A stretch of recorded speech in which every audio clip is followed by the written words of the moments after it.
Yvonne?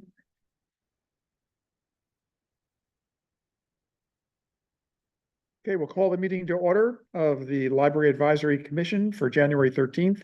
May I have a roll call, please? Commissioner Dubin, Present? Commissioner Rogers, Here. Commissioner Termini, Here.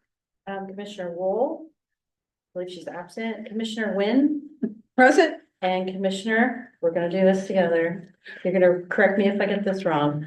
Bavar Kondo, Waver, Kondo, Kanda. Thank you. All right. Well, they couldn't fit the whole name on your plate. I just realized that. My goodness.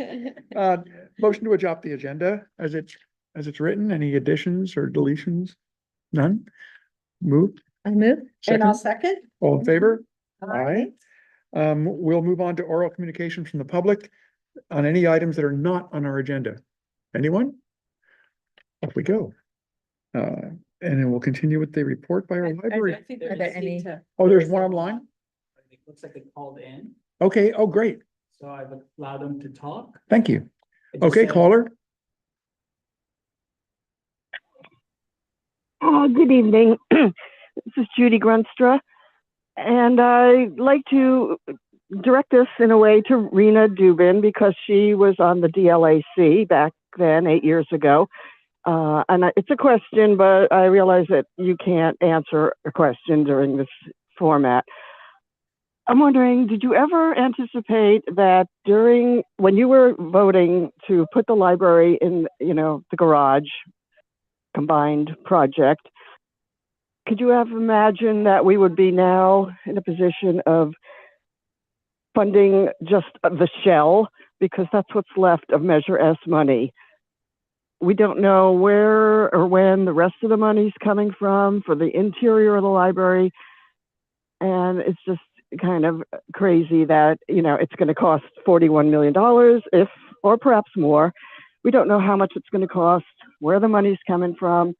And it's a sad situation. We would have had a new library by now. Okay, thanks. Thank you. We noted. And we'll move on to the report by our library director. Chris. Thank you, Chair. I supplied a written report in the packet. I did want to just highlight three things from that report.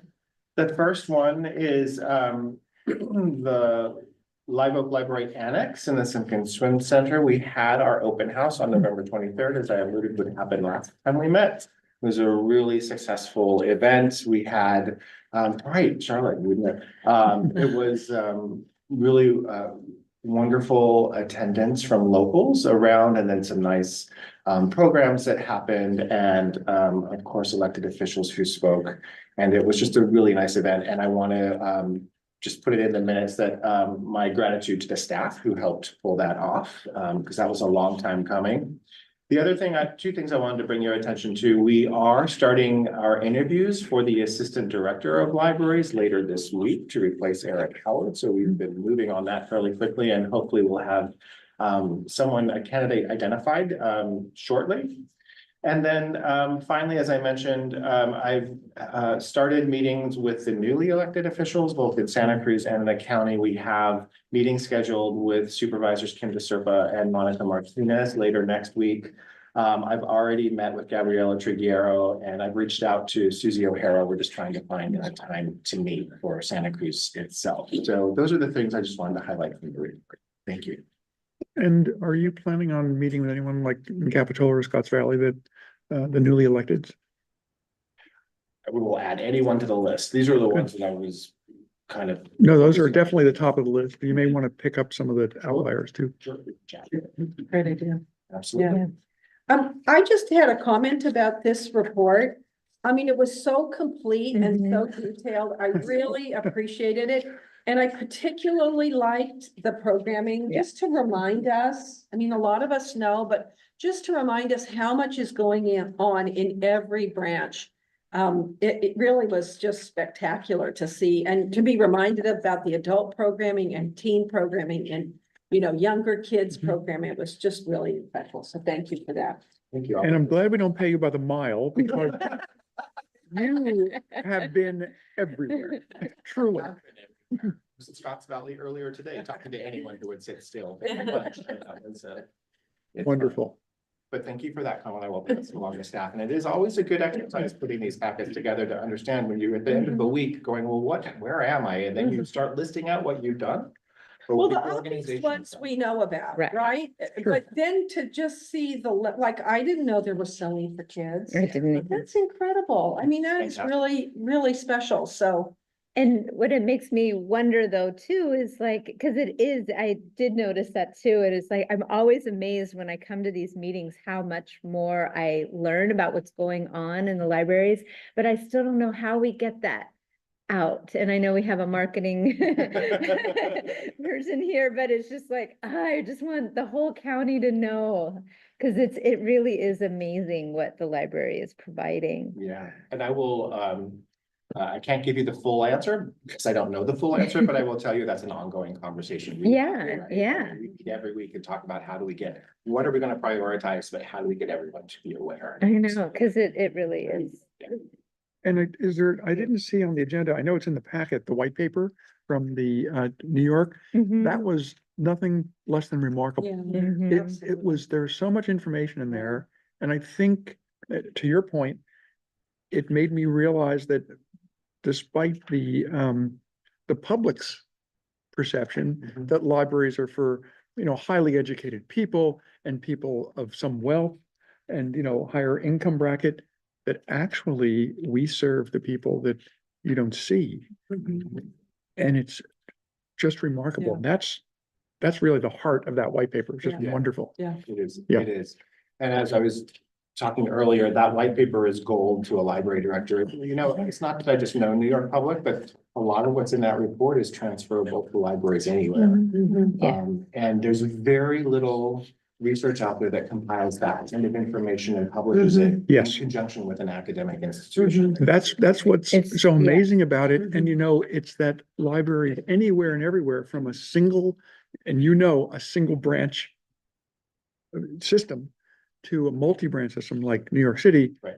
They're all really libraries Mhm. and they have such commonality. It's wonderful. I'm glad you guys got a chance to read it. Yeah.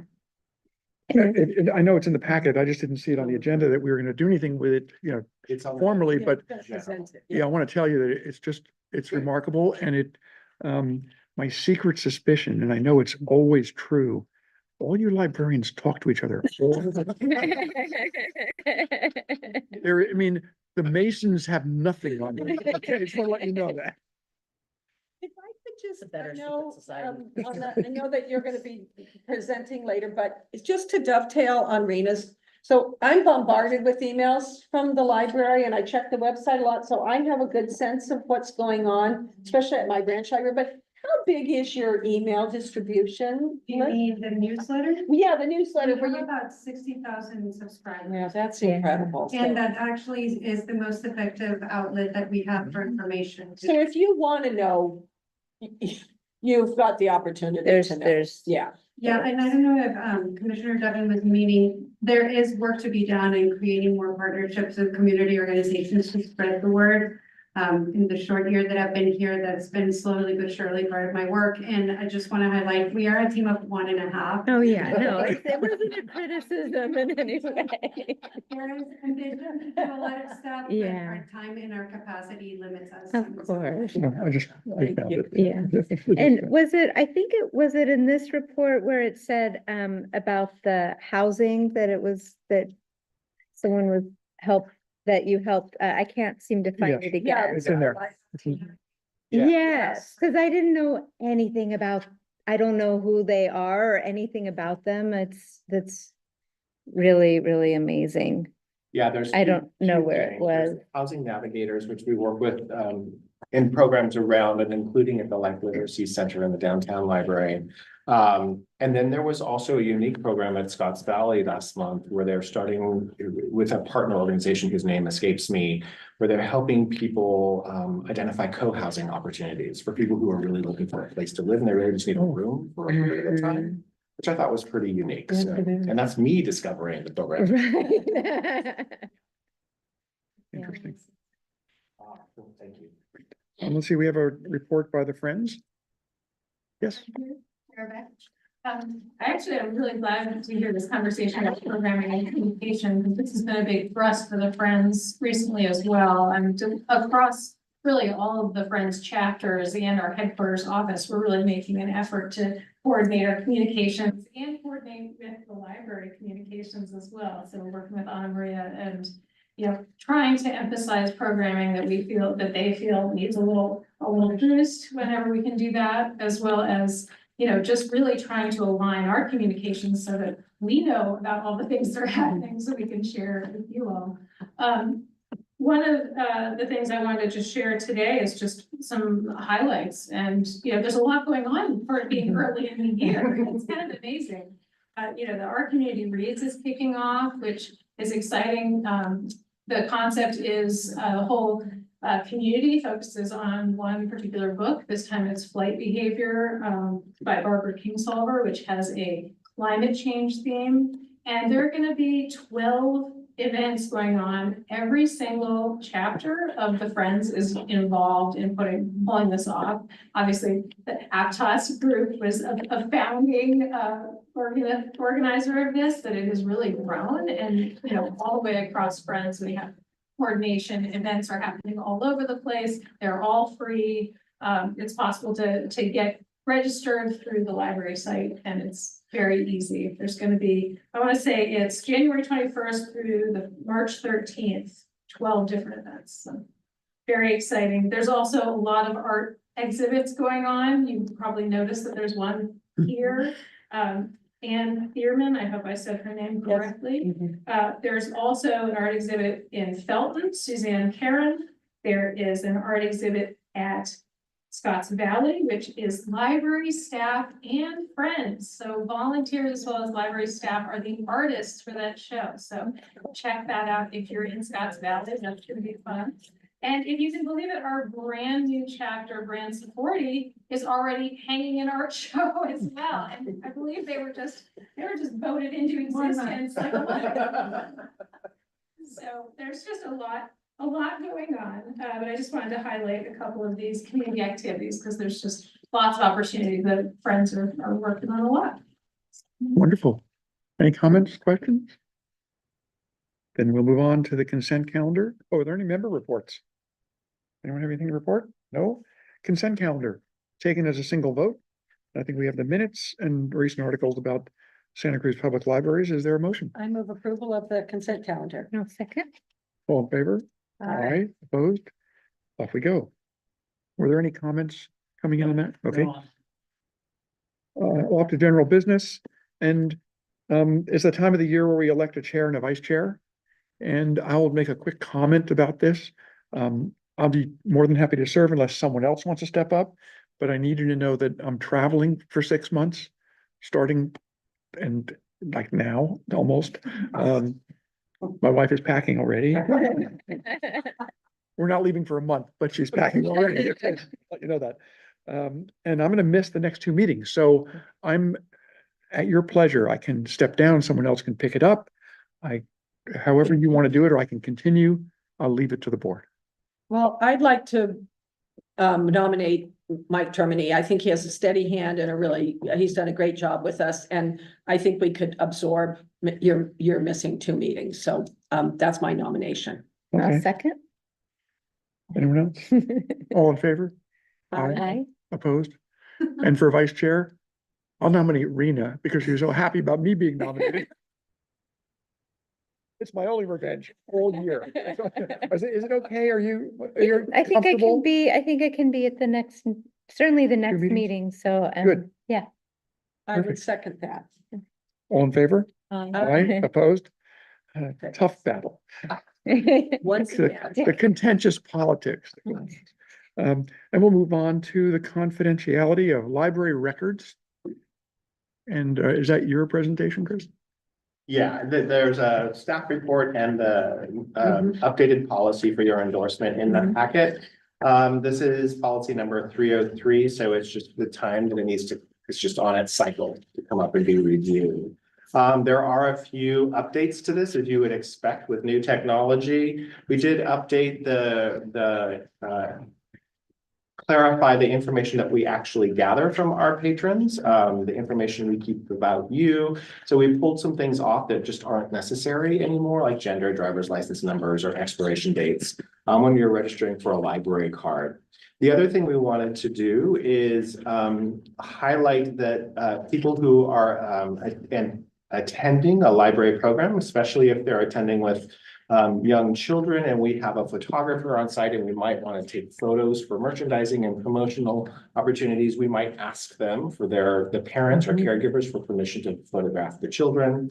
So that's clarified a little bit more in the policy. We also updated the section of the policy where we link from our website off to provider websites, like databases or what have you, so that people understand they're actually leaving the library's website, and that their data privacy now sits with that other organization if they're going to go use that website on our behalf. And those sites usually have a pop-up, agreement window at any rate, but this just, again, kind of highlights that. And then as well as we continue to expand our lendable technology within and without the library, things you can use on site or take out.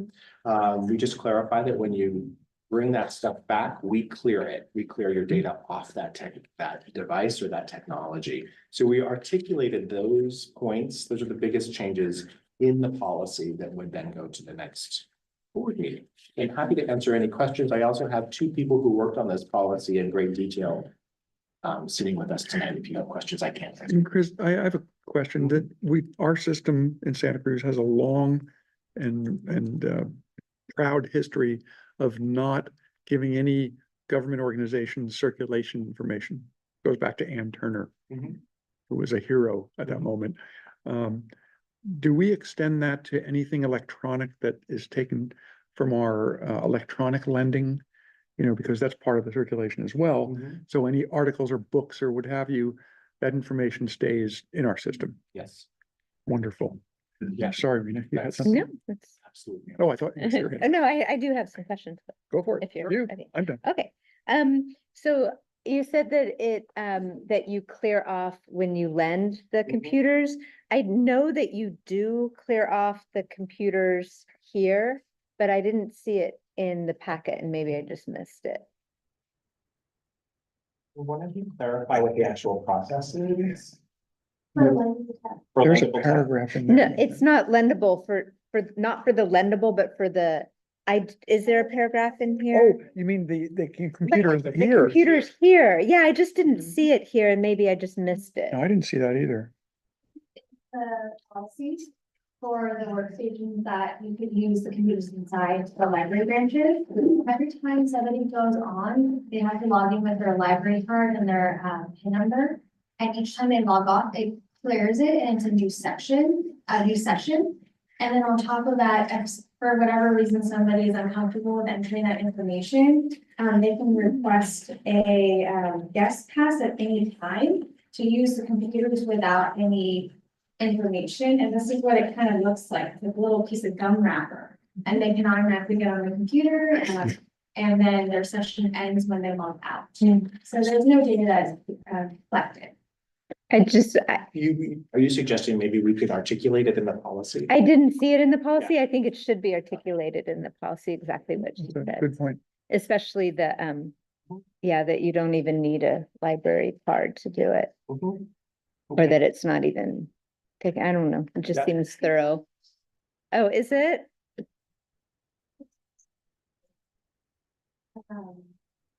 Page Oh, yeah. 25 in the packet, it says for the public use, there's on the site. Okay, perfect.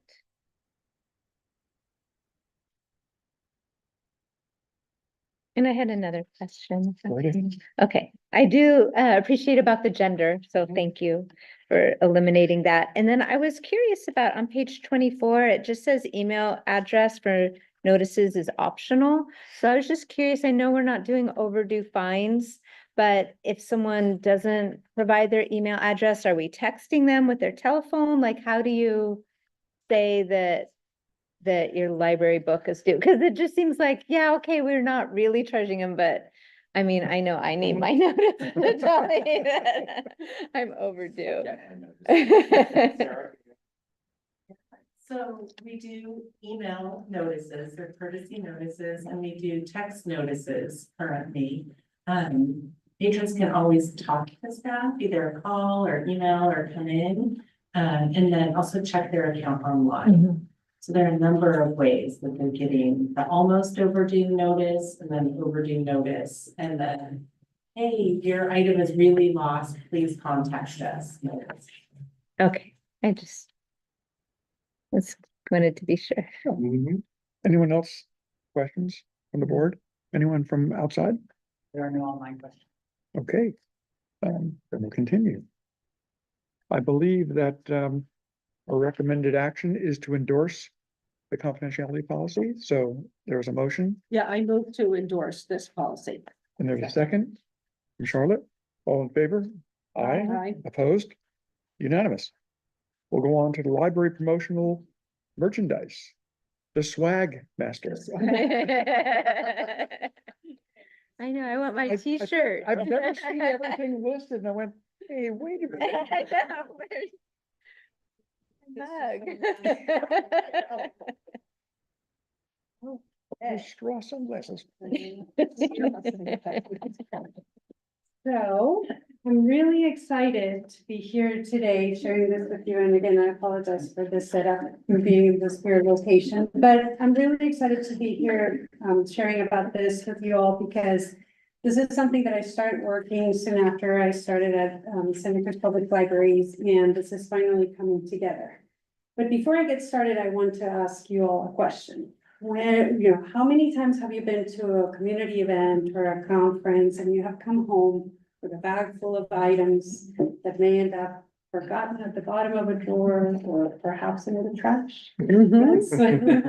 Right, so that's sort of what's at the core of this plan or this proposal that I'm sharing with you all today. I also want to share a little bit of statistics. It's from the UN Environment Program. Every day, the equivalent of 2,000 garbage trucks full of plastic are dumped in the world's oceans, rivers, and lakes. It's a sobering number.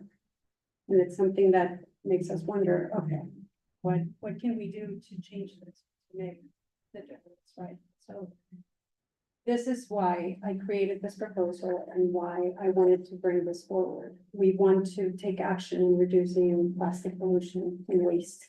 And so by rethinking our promotional merchandise or swag, which is commonly known, we are intentionally reducing our impact on the environment, avoiding giving away plastic items that are single use and things that really will end up being part of that statistic. So in all of this, we also want to think, how can our marketing be effective and our brand be pushed forward, and also keeping in consideration the public's greater good. So it all starts with a why. That's always the question. So part of this why was reviewing our current practices for distribution of merchandise at community events. This question led me to see that there wasn't necessarily a clear standard or any policy that dictated how this was to be done. There's also a need, and I'm sharing this with you, to define community engagement and outreach within the library context. These were used interchangeably, and as I started working with some of my colleagues, I got that differentiation, and so that's why it's important, because oftentimes, well, we're going to this outreach event. Well, in reality, that's more community engagement than outreach, and I'll get to that in a moment. But at the core of this is the crucial role that libraries play in our community, and that's what needs to be the focus of it. Also because staff presence at community events is our greatest marketing asset. I know that I had mentioned perhaps this to you prior in one of my meetings, one of our meetings, but I reinforce this message with our staff as well. You are our greatest marketing tool. You are the one who carry the message. And so that's also in point with all this conversation. So I wanted to share a short definition of outreach. Services of those who are infrequent users or non-users, or as services for those who are traditionally underserved. So within libraries, outreach is our bookmobile, or going where, or to patrons like our Book Buddies program, right? Giving these patrons that cannot come to our branches library services. Whereas community engagement is the process of working collaboratively with community members to address issues for the betterment of the community. And so that means library presence at community events, library presence in the community, et cetera. So I felt it was important to make this differentiation and give out these definitions because this is also how we're trying to define them within the library. What entails outreach and what entails community engagement, which is where my department is involved. So as I mentioned earlier, upon my arrival in October of 2023, I didn't want to see that. I learned that there was no clear strategy for purchasing or distributing branded merchandise. I started to get requests from staff, okay, we're going to this event, and so we need this and that. And as I was learning my role, I was a little overwhelmed, like, okay, hold on, what is it that we need? Where are we going? Also because personally, I feel that, as I said, with a why, there has to be a why behind, okay, where are we going? What's the target audience? What do we want to make this message go through? So then with that, I discovered that, yes, these items were purchased without a rationale. It was just like, well, we're going to the community fair or the science fair, and so we want this and that. So I took a few steps back. And even though within my department's budget, there is a budget for this promotional merchandise, I wanted to be more strategic. And so that's how I started developing this proposal. Also because I felt that there was a need to have a well-developed merchandise strategy that had an eco-conscious approach. This is based on that statistic that I shared, and that I felt was important that, yes, we can advance our brand, but we can also do good. And like, as I mentioned, not just for the environment, but also for the public good. So then that led me to creating a solution, which is engagement with purpose. And I'll explain a little bit of this. While promotional items do serve a marketing purpose and they're good for brand recognition, they're not the end all be all. There is more to that. And that's where I want to work with our library staff. And it's like, yes, it is fun to get the little trinket or the little something, but there's something more valuable, and that's human connection. That is going out to these events and engaging with the public, sharing with them about our programs and services and getting them excited. And then the piece not be the rule, but the exception. And I'll explain more on that. So what are the goals? I discovered as I was looking through our strategic plan that Santa Cruz Public Libraries in the current strategic plan had developed a clause about being, to reduce carbon footprint by middle of 2026. So then that led me more like, okay, where are we in this? What are we doing to do this? And this is not just in the marketing environment, but also for our organization as a whole. I'll just take care of my department and start there. But so this in alignment with the strategic plan, then in conversation, I reached out to the Office of Resiliency and Sustainability for the city of Santa Cruz and shared in a very casual way with, I forget her name and I'm sorry about that. But I just basically shared, hey, I'm trying to develop this idea for the library. I'd like to I would like to know if the city has any standards for buying sustainable promotional merchandise, what's in it. And in fact, they're like, oh, that's a great idea. We should talk more about it. So that's an ongoing conversation. So now the city is also, I have picked the interest of the city. They already have some plans, but when it came to promotional merchandise, it was something that they hadn't necessarily thought about. So it was a good conversation starter. Then, of course, this promotional strategy as a community engagement tool, and I'll share more on that, is just that, okay, so we have the items, but there's something more to that, not just the items themselves or the swag itself. And then ultimately, the goal is to amplify Santa Cruz Public Library's brand. And so how do we do that? I have come up with a little bit of a plan, and that is to have some of these prize wheels for events. Santa Cruz Public Libraries had one already, but I have acquired 3 more. The goal is to have them in a regional type model. So meaning depending on the region of each of the branches and whatever events they're going, they would have one of these available. And so when you're at the tabling event, the library always draws people in. I mean, I have I'm convinced this community has the biggest love for its libraries. And that became evident to me when we opened Aptos last year. You know the story, but that made it very clear to me. I was hardly 3 months in, and then seeing this happen firsthand, it's like, okay. So naturally, people are gonna wanna stop by the library table and wanna talk to our folks that are out there. And so it won't be like, oh, do you wanna spin the wheel? No, we're gonna start talking. Hi, what's your branch? When was the last time you attended one of our programs? And start the conversation. And then take that opportunity to inform about programs. Yes, we have a book club coming up next month. It's gonna be really exciting. That conversation, and that's where you really get to the heart of those folks that come and talk to you. And so then towards the end of the conversation, you may offer, hey, would you like to spin the wheel? And so they will spin the wheel. And so, for example, if it lands at the library True or False, go, hey, True or False? Is it true that you can loan out a telescope? And they'll go, false. So then you go, actually, that's true. It's part of our library of things, and you can loan out a telescope. I know they have a heavy hose, but this is how it's, and then ultimately give them some sort of something. Thank you for stopping by. It was great. We hope to see you at our branch next month, or right. And so, as I mentioned earlier, merchandise as the exception, not the rule. Why is that? Because then this will become an item that, yes, amplifies our brand, but it was that interaction that will create that connection and hopefully have these folks come to our branches. So where we are right now, we have assessed our current merchandise inventory as I detailed on the proposal. Some of these things have already been given away just as a way to like, okay, they're there, we can use them. Now, after that, we're going to start identifying different types of swag or merchandise. The way that I want to identify it is that low level will be a sticker or something very simple. Then a mid level will be a tote or something more significant. And then the high level will be a mug or a water bottle. And if you'd like me to go back on the spin wheel, I have 3 wind sections, and then you have small, medium, large as a guide. And I plan to develop a guide for folks that go into these events so then they don't feel like they're on the spot. Have the questions, have the true and false, just the prompts for them to be able to carry it out easily. And then know, okay, it's a medium, you want a medium price, and so here's your, you want a large price, here's your mug.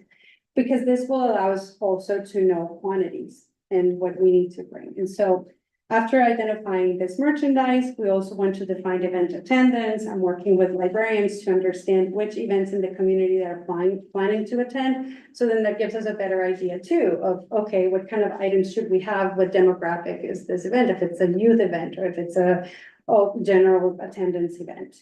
And from here, one of the things that I'm starting to do is to find vendors that have these sustainable items. I'm not positive, but I think maybe the first time that I presented to you, I did bring a few things, maybe a pencil and some Post-its. These are all from renewable sources. Some of the paper is recycled paper. The pencils are also from renewable sources. And so this is how we start incorporating these sustainable items as part of our swag, but they're not plastic, they're not single use.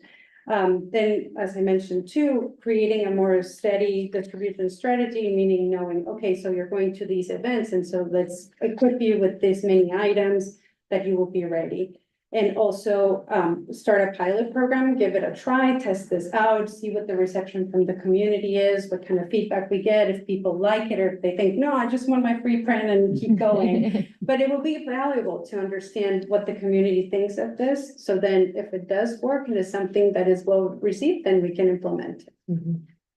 And so with that, I'd like to conclude that as many other organizations, Santa Cruz Public Libraries wants to lead a more sustainable and environmentally conscious promotional merchandise. We can do effective brand marketing while also being conscious about the environment, but ultimately be strategic about what we purchase and be fiscally responsible in support of the greater good. Thank you very much. I welcome Any your questions? questions. Yes. Mike, I have questions. Yes. Not questions so much as comments. First of all, thank you. This is very, very thoughtful and I think really in line with where we ought to be. I'll just talk about the Aptos Friends. So, you know, we have these bookshelves out here and we have bookmarks out there. And we spend more money on bookmarks, which isn't a lot, but you know, readers need bookmarks. Yes. And we can put a message and we can highlight a program and we can put dates, you know, on it. So we changed them up a lot and we have a beautiful graphic now of our library Yeah. on the bookmarks. And anyway, I can't say enough about it. I think that's a great idea. I wasn't sure what a plantable bookmark is. They're beautiful, and in fact, we were looking at, Seeds. so because this has been on my mind for some time, before the past summer reading program, because the theme was reduce, renew, restore. And I thought, well, how cool would it be to have something that goes along with that theme? And so I started looking, they're made out of seeds, but, so they're paper, but they have seeds in them, and so you can piece the paper and put them in planters and then they sprout. Oh, cool. That's And cool. and there's different, I mean, some of these vendors that I've looked at, they've had, some look like little doggies that you can put like little, like children page markers, but they look like a little dog. And so the mouth goes in the page, but they have seeds in them, and so when they're done with them, they can plant them. It's That's really neat, neat. yeah, yeah. Yeah, yeah, thank you. I like it. That was a great presentation. Yeah, thank you. Yeah. I appreciate it. Well done. I will just reiterate something you let go really quickly, which is, the library and Anna Maria's work on this got a nice shout out from the city of Santa Cruz Sustainability Office. Yeah. Because I think we gave them some ideas that they are thinking about too. Great. So that's Wonderful. Yeah, we appreciate it. Thank you. Yeah. I appreciate it. I'm gonna close my presentation.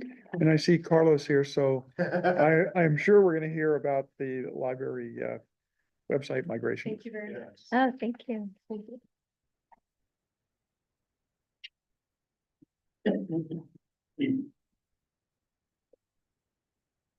Hello. I might be losing my voice, so if I need to repeat something, let me know. So my name is Carlos Silva, I'm the IT manager. I think I've met some of you, not all of you, but good to be here. So I have a short and hopefully informative presentation for you today. And that's about going to do it. Well done. Okay. So, I'm going to talk about the website migration project, which is a project that is currently underway. I'll talk a little bit about the background and an overview of it. And then what the objective of the project is. Some of it's maybe, self-evident, but, and then also give you a current status of the project, which is maybe the more interesting part. So this, project was part of an IT or information technology plan that I presented in May of 2023. This is a 3-year technology plan. This is one of the projects that was identified in that proposal, that presentation.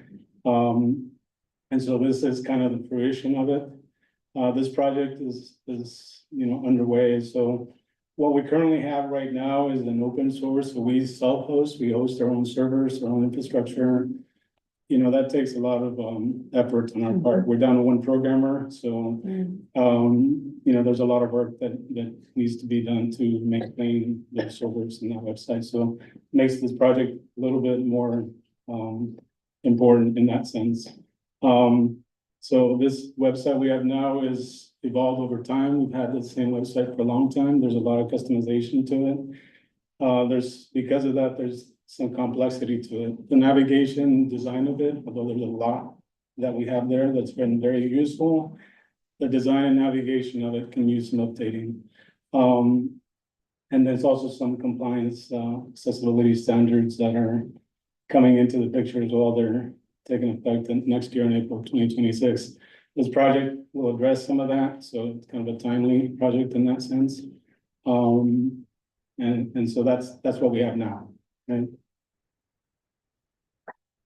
So this current project, just to give you some of the scope of it, it does not include our staff intranet. So we have an internal staff intranet solution, as well as the public website, which is what we all see, what the community sees. That is focused on the public website. This project is for that. It does not include a logo or a rebranding effort. So I know that's always a question, is this a whole redesign of our branding, and it's not, right?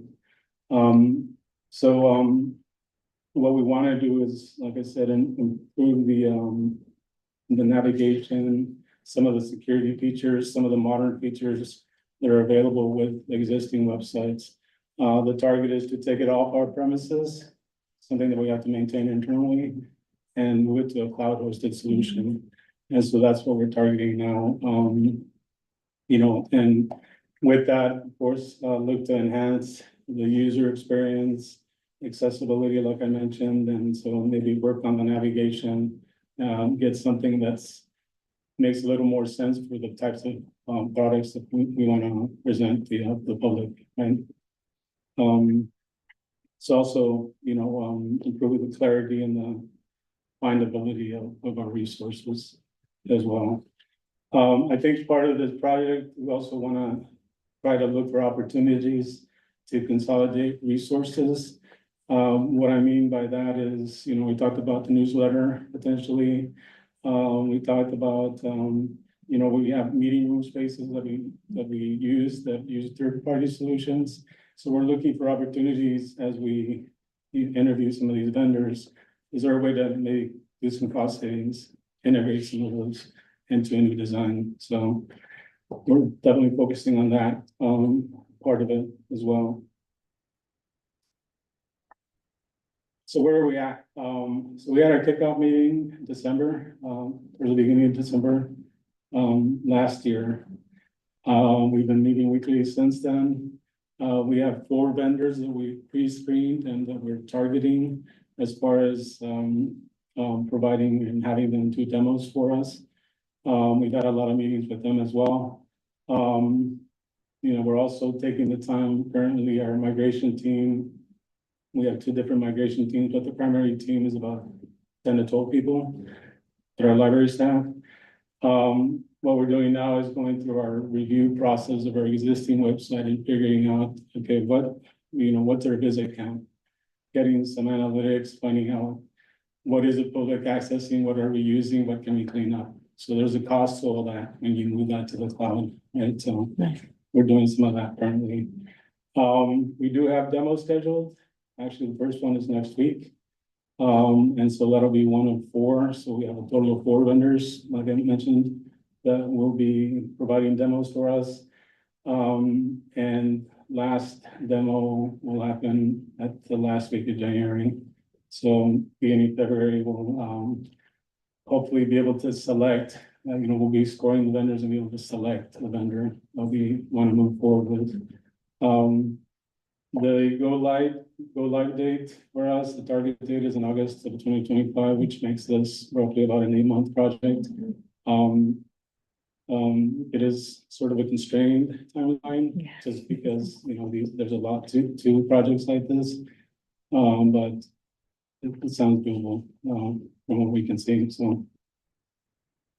It's the gist of it. So, any questions?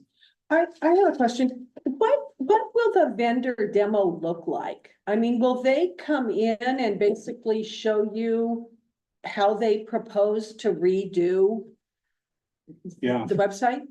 Yeah, good question. So we are actually putting together, the migration team, or putting together a presentation demo of sorts, saying this is what we want to look at. Show us how you do training, show us how the project plan goes, show us, you know, what is your content management solution look like? You know, show us your features, what are the type of features that come with your proposal? So we have created a template of sorts that we're giving to each of the vendors and saying, here's what we want to see from you. What's your security like? You know, Okay. well, how do you how often do you do your backups? How is your support? You know, that kind of stuff. So we're providing a guideline for them so that they can provide us with stuff that we're looking to see from them. Thank you.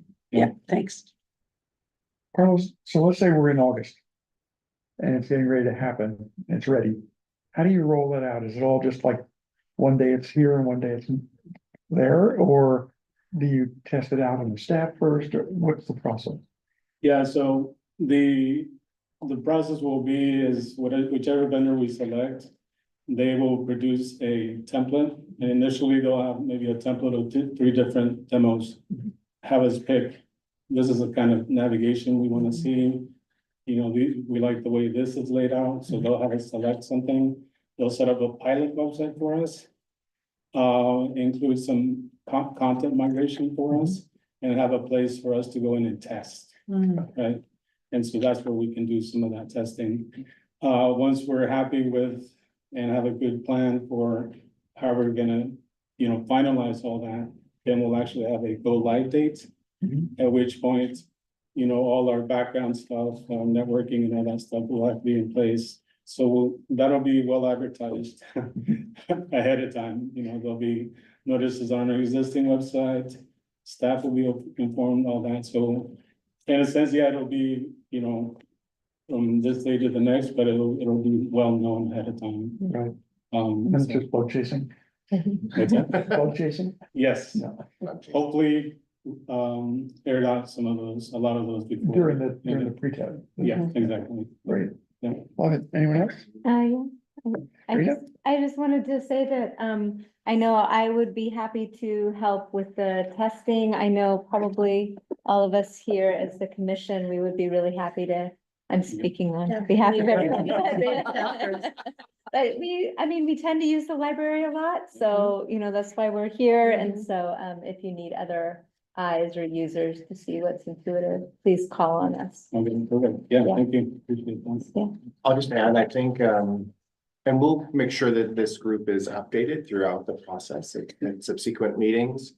A few key important things are if we can take it to the cloud and use a pre-existing vendor, then we can customize it within their templates to what we want and what we need with less effort than what we do today. So we basically, the person who built our website today retired last year.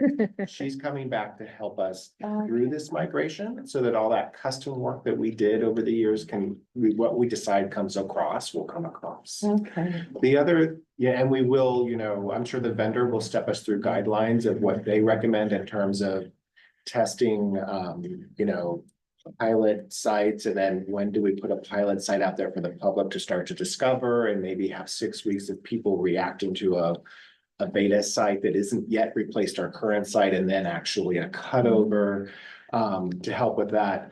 One of the things that's really, as Carlos pointed out, there are deadlines that we have to hit regardless, you know, accessibility issues and stuff like that. And we are also cognizant out of 1.3 million checkouts last year, 46% of those checkouts were digital. So there's a lot of people using our website. A lot of people are using the apps too, you know, to discover books, but this is an important property of ours. And so we just want to do right as much by us as we then move into strategic planning after this is done, we have the groundwork that is done. Any questions from our vast audience or We get to from do offsite? so. No, There. nothing. Thank you, Hon. Thanks, Carl. Yeah, thank you very much. Off to the white paper, which we discussed already, but Chris, anything else you want to tell us about that? Things I'll just lead with you. I mean, you guys are advocates for the library outside of this meeting, I know. And so this is primarily why I'm putting it on the agenda so you guys can ask questions or react to it.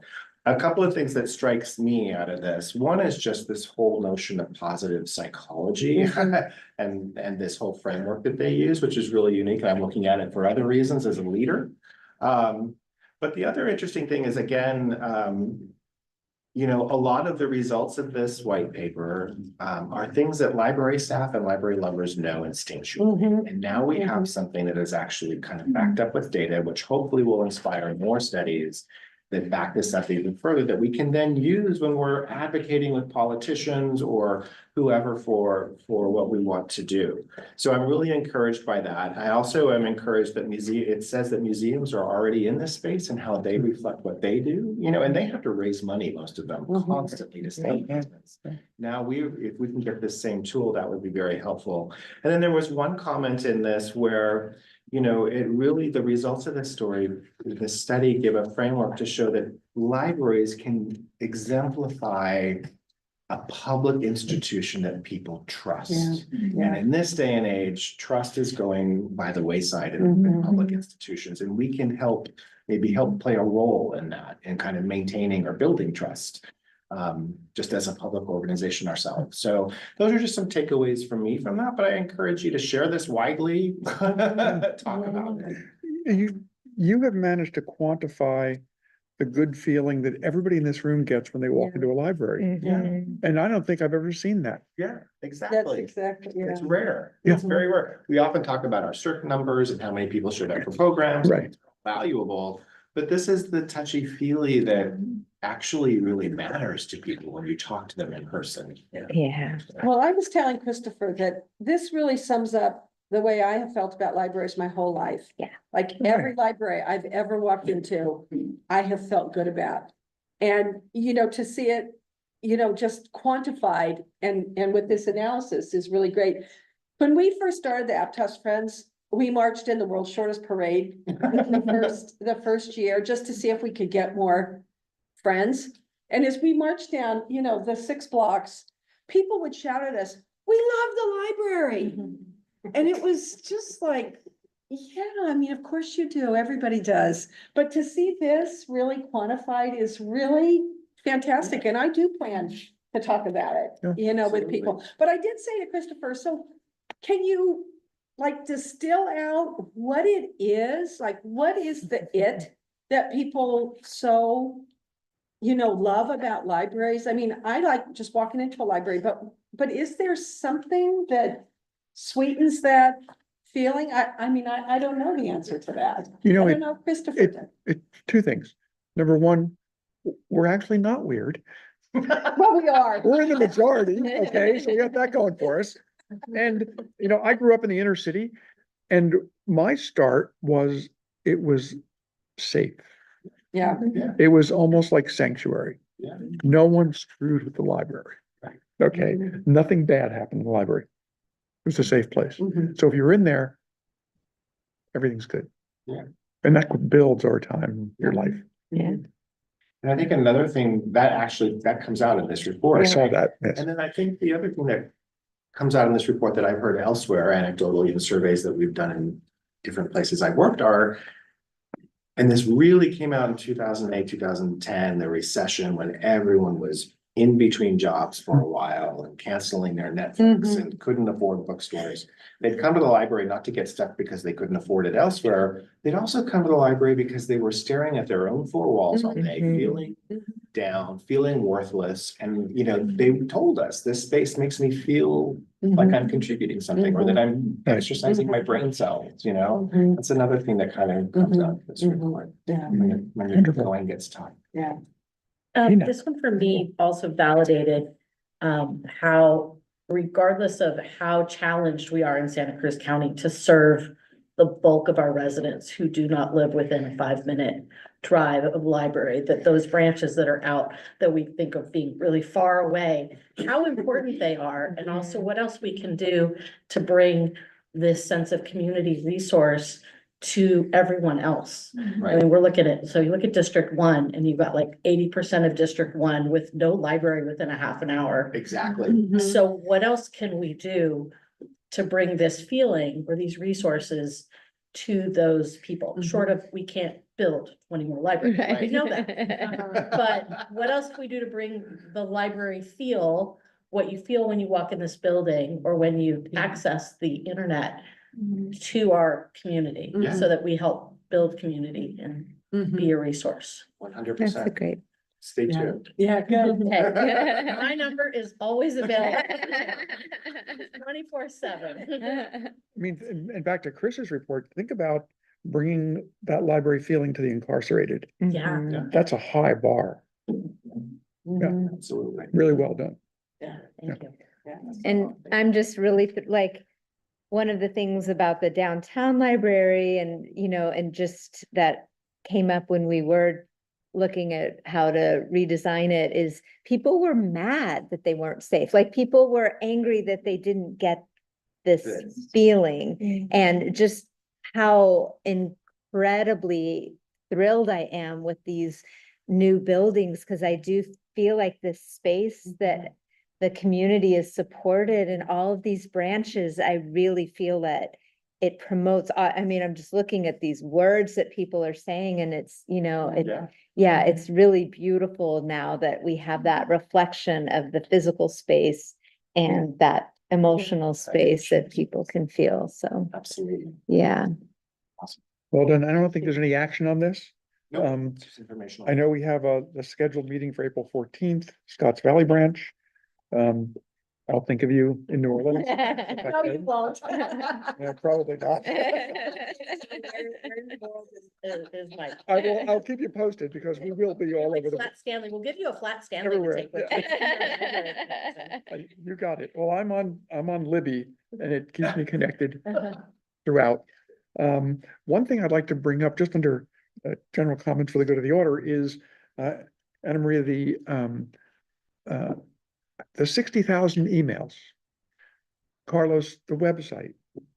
How are we connecting with the people who don't have access to that kind of communication? It's kind of a sore point with me. I'm sensitive to it because I know so many. And if anybody can do some more outreach, this body can, whether with a subcommittee or with the help of Chris or you, Anna Maria. How do we do this? Something to think about, because there is, especially in this county, there's a massive digital divide. And we just never think of it because we all go home we walk into a building, to a house that has possibly 3 computers operating continuously, and can't imagine not being connected. Just to give you a short, quick answer, part of what the marketing department does also is creating flyers, which go to each of the branches. So at least there's that piece. It's not digital. It's a way to share the information, at least for programs. Also our digital signs at each of the branches. It's a way that if someone comes into the branch, they can learn about programs that are happening in that region at the branch. I agree with you, though. There's so much more work to be done. I think that there's value in creating stronger connections with community organizations that can give that word to mouth kind of knowledge in terms of, oh yeah, there are these programs. We Right. also do the community calendars for our local publications. We have been doing a little bit of tracking on what kind of return we get from those. It's not huge, but at least the word is out in terms of, the good Right. times is the paper. It's not digital. Sure. So I agree with you, and I'm a lifelong learner, and I'm happy to, to get your input on how we can better get the word out to serve precisely, like Charlotte said, those folks that aren't necessarily close to a branch. It's a work in progress, but I'm happy to get feedback and input. I would love to develop a way that goes beyond the digital. The community energy 3CE, I was part of a program, an outreach program, because they are really keen on touching people where they live. Yeah. And I'm not a big faith-based person, but we found a real inroad, making sure that all the churches, synagogues, what have you, mosques, all had our information. And it's amazing how many people they reached from that. But we maybe want to reach out to them and see what their community relations people are doing. And we were doing it in 6 languages. It was wild. But I would also say, because so many groups now use this, a room like this, and it's not just Aptos, it's everywhere. Helps. You're bringing people into the library who don't necessarily come to the library, but they're coming for a meeting. And then as long as they're here, they're seeing the digital signs and maybe pick up a flyer and, see the bookmarks. And so, these are such a wonderful, wonderful resource, and they're really expanding our reach. And no, that it was a question I would love to know at a future meeting, like how the meeting rooms, because that was such a big, important thing when we were thinking about the libraries and the remodels, is how they're being used, and if they're being used in the teen rooms, and also just the small homework, this, like, I would, if there's any statistics on that, it Try would to be book really this meeting interesting. room. Because we're gonna do a meet and greet for our new supervisor. And I just kept going week by week by week by week. It is busy from before, from when the minute it opens till the minute it closes. It's awesome. It's great. I wish it was a little more available, but it's really great to see how many different people are using this group. That's the reason it was one of the requirements Yeah. for doing the bond measure and Mhm. redoing all the libraries. The community room was Mhm. one of the boxes we had to tick. I will say, you know, to your question and on this point, just last week, it's January. So we updated the meeting room policy for like the study rooms and others that used to be 2 hours. Now we book them at 1 hour so that Mhm. more people have access to them.